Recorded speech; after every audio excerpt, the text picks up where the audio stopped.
Como eu sei que vocês gostam de lista, 5 motivos para conferir Babylon 5.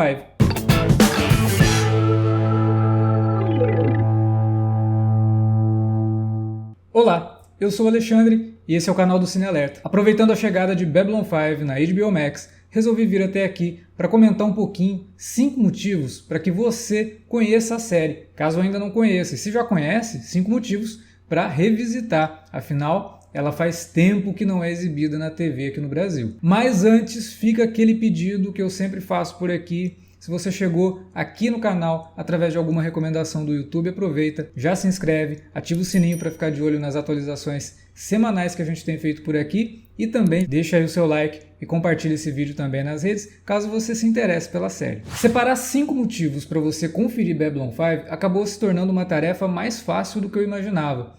Isso porque eu separei aqui 5 motivos que fazem Babylon 5 ser não só uma das minhas séries de ficção científica preferidas, talvez seja a minha série de ficção científica preferida, mas também uma das minhas séries preferidas de qualquer gênero. Babylon 5 é uma série criada por J. Michael Straczynski. É isso aí, o Straczynski, que talvez você conheça até por histórias em quadrinhos, né? Ele teve uma fase muito legal no Thor. Ele escreveu o Homem-Aranha por muito tempo e aí trouxe até algumas coisas meio esquisitas que eu sei que muitos fãs não gostam. Mas o Straczynski é um cara da TV, é um cara que fez muita coisa nos anos 80, tem muitos créditos como roteirista nos anos 80 e queria emplacar algo próprio, algo dele. E Babylon 5 foi a chance dele trazer algo totalmente autoral para a TV. A série fala de uma estação espacial e de seus habitantes. Essa estação espacial é controlada pelos humanos e é uma área neutra dentro de uma situação de conflito entre alguns povos. Então é um lugar seguro, um porto seguro,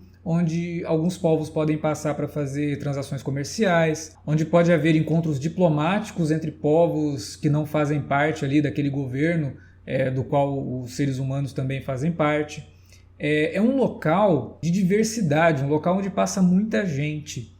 E isso traz realmente muito conflito. E é isso que move a trama de Babylon 5. Existe um grande conflito sendo construído ao longo de todas as temporadas da série, e aí a gente vai acompanhando os desenvolvimentos disso, as ramificações disso, como que isso afeta não só quem está ali na estação espacial, mas também todo o espaço ao redor. O piloto foi exibido em fevereiro de 93 e a série estreou efetivamente em janeiro de 94. Apesar dessa diferença de um ano, de diferenças de elenco do piloto para a estreia da série, o piloto é canônico, ele faz parte da cronologia e precisa ser assistido.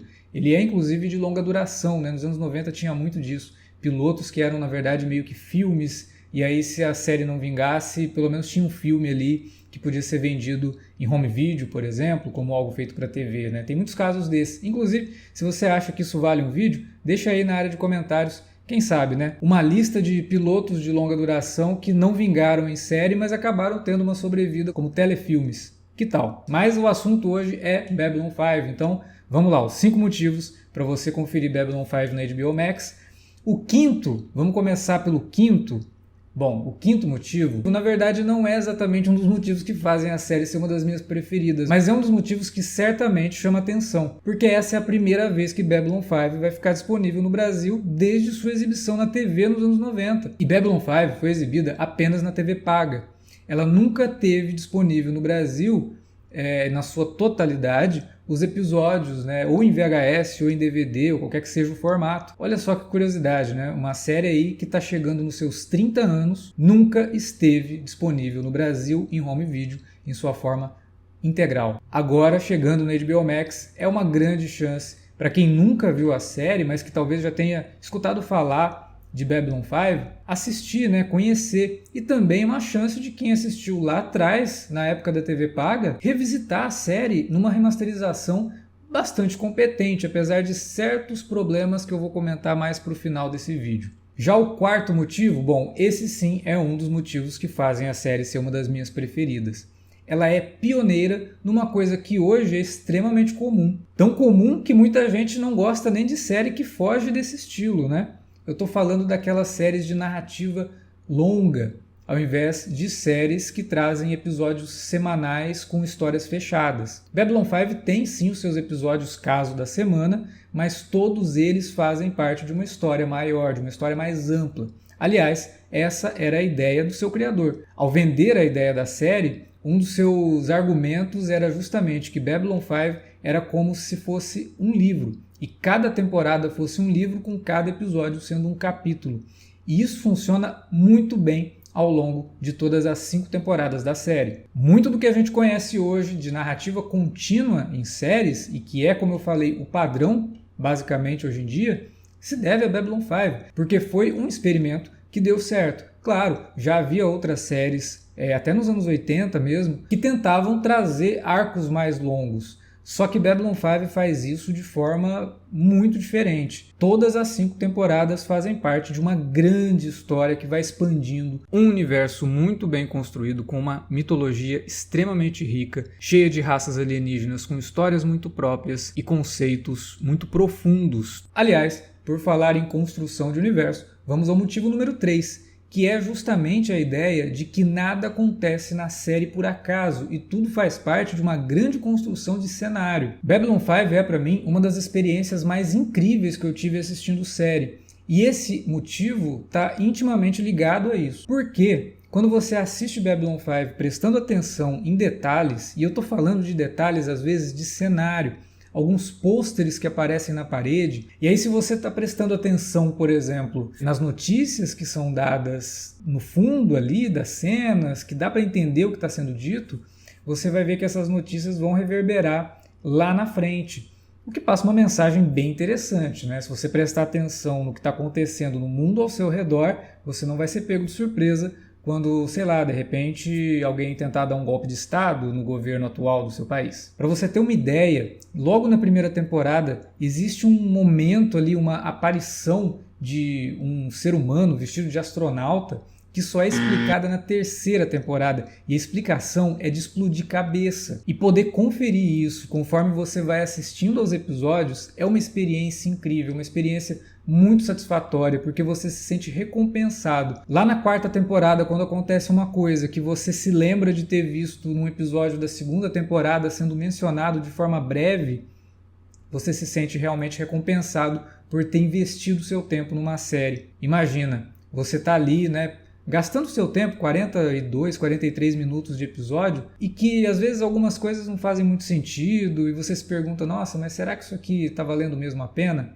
Quando você acompanha uma série que não deixa passar nada, que não desperdiça momento algum para poder construir a trama que está querendo mostrar, além de construir seus personagens, desenvolver seus personagens, olha, isso é o que eu chamo de experiência bem-sucedida, de experiência realmente muito satisfatória. E por falar em construção de personagens, vamos diretamente para o motivo número 2, que é justamente isso. Primeiro, o Capitão Sheridan é um dos personagens mais icônicos da TV dos anos 90 e um dos personagens mais icônicos da ficção científica. E se você for assistir a série, você vai entender por quê. Mas o elenco todo não fica para trás. E a gente tem ali personagens que são muito bem construídos. Além da construção desses personagens extremamente tridimensionais e que nunca são exatamente o preto no branco ou aquilo que simplesmente é visto de fora, eles escondem muito mais, eles têm muito mais camadas, e essas camadas vão sendo desacortinadas ao longo da série. A gente tem o desenvolvimento de relacionamentos entre esses personagens, relacionamentos de antagonismo, relacionamentos de amizade, relacionamentos amorosos, e que todos funcionam muito bem. Isso não só graças ao roteiro da série, mas também graças ao elenco. Eu tenho que citar o Dikar e o Londo, que são dois personagens que, se vocês forem realmente acompanhar a série, vocês vão aprender a amar e odiar ao mesmo tempo, e digo isso da forma mais elogiosa possível. Esses dois personagens estão ligados pela guerra, e isso tudo é mostrado de forma muito competente pela série. As ações de cada um vão reverberando ao longo da série, e chega num determinado ponto que os dois já não se suportam mais, mas existe ali um momento na série que eu tenho que evitar comentar porque é um grande spoiler, mas existe um momento na série entre os dois, vocês vão saber, se vocês forem assistir, vocês vão saber do que eu estou falando. Enfim, todo o elenco merece muita atenção. Agora, o motivo número 1. O motivo número 1 é ninguém mais, ninguém menos que o próprio criador da série, o J. Michael Straczynski. E eu coloco ele aqui como motivo número 1 porque tudo isso que eu comentei só é possível graças ao controle que ele teve da série ao longo de todas as suas temporadas. Conforme eu fui assistindo aos episódios, existiu uma coisa que me chamava muito a atenção e que eu não consigo lembrar nenhuma série, pelo menos séries de TV aberta, né? As séries de TV Premium, como as séries da HBO, né? As séries do Showtime, até da Netflix. Hoje em dia é muito comum esse fator que eu vou comentar, mas em séries de TV aberta, eu não consigo me lembrar de nenhum momento na TV que tivesse isso. Em séries de 22, 23 episódios, né? Como é o caso de Babylon 5, o Straczynski escreveu ou coescreveu 92 dos 110 episódios de Babylon 5. A nível de comparação, o Chris Carter, que é o criador de Arquivo X, escreveu 68 episódios dos 216 episódios de Arquivo X. O J.J. Abrams, que é o criador de Lost, escreveu 3 episódios dos 120 episódios de Lost. O Damon Lindelof, que assumiu muito a carga de roteirista principal de Lost, escreveu 39 episódios dos 121 episódios de Lost. Não é à toa que, como eu comentei, você vê sementes sendo plantadas na primeira temporada para coisas que vão acontecer no futuro, porque ele sabia para onde ele estava indo. E ele demonstra que sabe o que quer fazer com seus personagens, com sua história.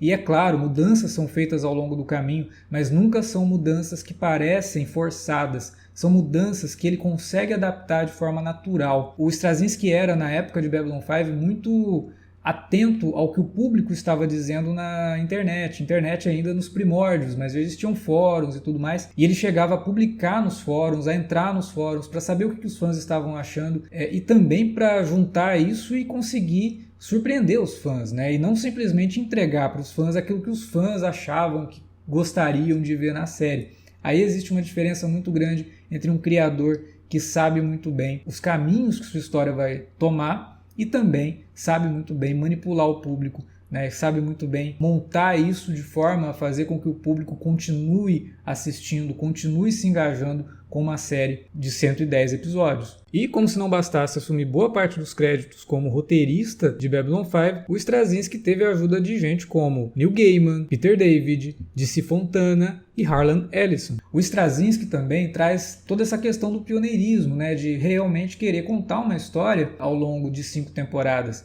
Babylon 5 foi apresentada para Paramount no final dos anos 80. A Paramount não aceitou na época porque estava trabalhando em Star Trek A Nova Geração e não queria ter ali em sua carga uma série de ficção científica que se situava no espaço que não fizesse parte da franquia Jornada nas Estrelas. Mas em 93, olha só que engraçado, né? Estreou Jornada nas Estrelas, ou Star Trek Deep Space Nine, que falava de uma estação espacial que ficava num lugar neutro no espaço para poder controlar uma região de conflito. Enfim, não vou ficar aqui apontando o dedo para ninguém, mas Babylon 5 tem realmente um conceito bem interessante.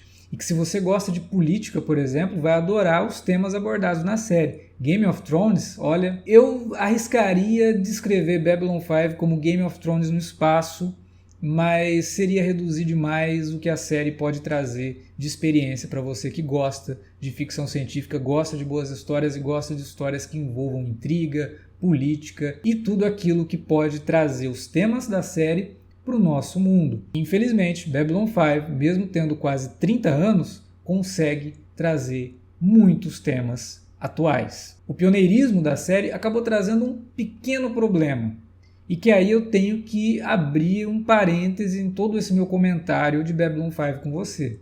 Eu estou falando para você que nunca assistiu Babylon 5, está acostumado com séries recentes, que não está acostumado com séries antigas, mas se interessou em conferir Babylon 5. Na época que foi produzida, o Straczynski quis trazer todas as cenas de espaço feitas com CGI. Imagine, em 1993 o CGI ainda estava engatinhando. Enquanto Jornada nas Estrelas tinha as cenas no espaço feitas com modelos, né, com maquete, trazer CGI full, 100%, dentro de uma cena de ação envolvendo 300 naves, é algo realmente muito audacioso. Isso tem seu preço. Hoje, nesse sentido, a série pode soar um pouquinho datada, mas eu espero que isso não seja suficiente para afastar você do que realmente importa em Babylon 5, que é a sua trama, o seu desenvolvimento de personagens e a história que tem ali para ser contada. E é uma história daquelas que tem muito a dizer. E eu tenho certeza que se você estiver disposto a escutar, a ouvir, você vai assimilar muito do que Babylon 5 tem para sua vida. Olha, eu espero sinceramente que esse vídeo tenha despertado em você o interesse em assistir Babylon 5. Eu tenho certeza que vai ser uma experiência bem diferente que você vai ter numa série de ficção científica. Ou pelo menos, se não for bem diferente, você vai conseguir enxergar onde vários aspectos de outras séries que são produzidas hoje também encontraram inspiração no que Babylon 5 fez nos anos 90. Olha só, tem até um meio motivo para você conferir Babylon 5 aqui, né? Saber de onde veio muito do que a gente conhece de narrativa em série de TV hoje em dia. Se você já viu Babylon 5, fala aqui embaixo, você se lembra da série da mesma forma como eu me lembro e da forma como eu gosto? Quero saber sua opinião. E também compartilhe esse vídeo com aquele seu amigo ou sua amiga que você sabe que gosta de ficção científica, está em busca de uma nova série para conferir. Que tal conferir um clássico? Compartilha lá, quem sabe esses motivos também inspirem eles a conferir Babylon 5. Se você gostou desse conteúdo ou se você gosta do conteúdo do Cine Alerta, quer ajudar a gente a continuar produzindo, é muito fácil. padrim.com.br/cinealerta. Entra lá, tenho certeza que tem um plano que cabe no seu bolso, que vai ajudar a gente a continuar, né, a manter o nosso canal no ar, assim como os nossos podcasts que você confere lá no Spotify. Você também pode ajudar a gente fazendo suas compras na Amazon a partir do link que eu sempre deixo aí embaixo na descrição do vídeo, e eu vou fazer uma seleção aí de coisas de ficção científica para você aumentar o seu conhecimento dentro do gênero. Combinado? A gente se vê segunda-feira com mais ficção científica, né? Porque a gente está aqui comentando semanalmente Star Trek Strange New Worlds. Valeu pela audiência. Até a próxima.